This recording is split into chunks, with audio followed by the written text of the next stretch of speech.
We've had a very healthy debate about this week of what Trump policy, would he be elected, actually means. Manus and I were catching up with Stephanie of Wolf Research, Roth of Wolf Research, who said that it translates into economic weakness, that higher tariffs, if it's inflationary, it's bad for the consumer because they'll have to pay more for goods. Therefore, weakness slows, and therefore it is actually not a case for the Fed to be hiking rates for any sort. I just want to get your case. Why does it mean a shortened cutting cycle if we do have a Trump presidency with huge tariffs on the way? Well, I think the Fed is part of that equation, really. We'll get a slower economy, and partly because the Fed will have to react because of the inflationary risks. So, you enact large tariffs so that the goods that you are importing, say from China, are now more expensively priced. And so you have an inflationary shock to which the Fed will therefore react to. And therefore, yes, you do get slower growth, which isn't great, but the immediate reaction will be, higher inflation, and the Fed's cutting cycle will probably have to be cut short. And so initially, if we assume that there is still an interest rate cutting cycle going on in other parts of the G10, initially the dollar could benefit from the interest rate differentials. But yes, further out, it means a weakened growth outlook for the US economy, and therefore that adds different parameters and maybe a softer dollar over the longer term. Let's throw the left tail risk at you, Adam Posen. Good morning. Good to see you in the flesh. It's been a while since I've been in London.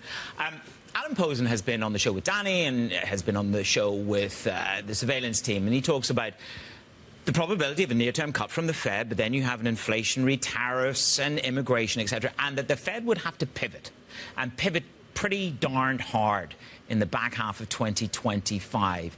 Do you see a case for that if there is a Republican sweep, that we may have this pivot? And that it's almost like a double support for your narrative on the dollar, isn't it? Yeah, I think that's quite likely. I mean, there's a list of potential impacts from Trump policies that could have an inflationary bias. And you mentioned immigration being one of them. Shortages of workers, for instance, adding up to more pressure on wages.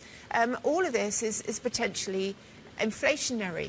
It's ironic in a way, because if we look back into the first Trump presidency and we look at the rhetoric of Donald Trump, he went against what's been a Treasury policy for a long time, and that's a strong dollar. He would want a weak dollar because he wants to reset the trade balance, and that is what perhaps fueled that Wall Street Journal article some months ago, that a Trump presidency, if it came again, Trump would want to have a little bit more control on the Fed. Now, I'm disregarding that, because the chaos that would assume in terms of Fed credibility policy, I think would be so disastrous. I don't think Trump's advisors would allow him to do that. But that is another tail risk, which I think would really create a lot of downside pressure from the US for the US dollar. Yeah, and even Team Trump came out after those reports and said, don't believe it unless you hear it from the mouth of Donald Trump himself. And you continue to get this pushback, which again, Jane, leads to the point of confusion and fog for 2025. As we head into that, we had New Zealand Central Bank, for example, today saying that they're holding and we're getting closer to cutting rates. You hear from Powell, as Manus and I were discussing, holding, getting closer to cutting rates. How much can you trade that at this moment, at a time when you continue to get these head fakes, when the data is bumpy, and you have a Fed that seems hesitant to move too quickly for mistakes that they've made in the past? I think there's a common denominator really through many of these G10 economies, and that really is the labour market. That is coming through into services sector inflation. That's a parameter that's really a worry, a constraint perhaps, and has been for some months for several central banks. I mean, we can talk about that in the context of the Fed. We can certainly talk about that in the context of what's perhaps been keeping the Bank of England back, and also, for the ECB going forward.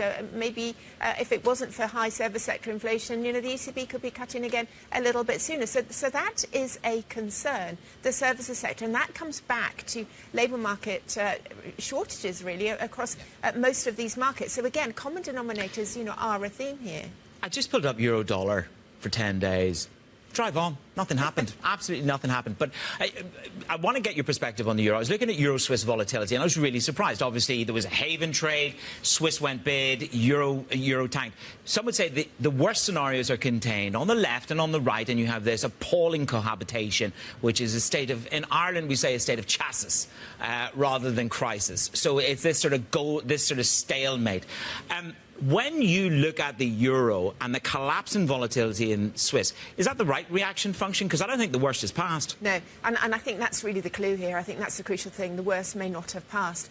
There may be another French election, say, in a year's time. The Parliament can't be dissolved twice within a year. That may bring in the far right. Meanwhile, in the coming 12 months, can the French government, if one is able to be put together, put in a budget which is going to satisfy Brussels?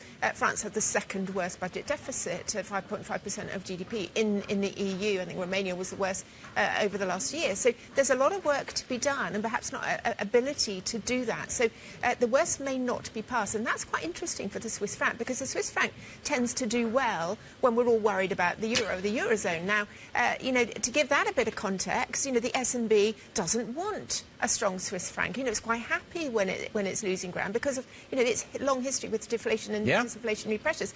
So the S&B have been on the front foot. They cut interest rates early when people didn't think they would. They cut again when many in the market didn't think they would. They could go again quickly because inflation is below 2%, and that's perhaps what's keeping the Swiss franc back. But I think if we are in 3 months, 6 months or 12 months' time very much worried about the budgetary situation in France and maybe Italy as well, I think the euro could certainly have more downside pressure and the Swiss franc could move higher.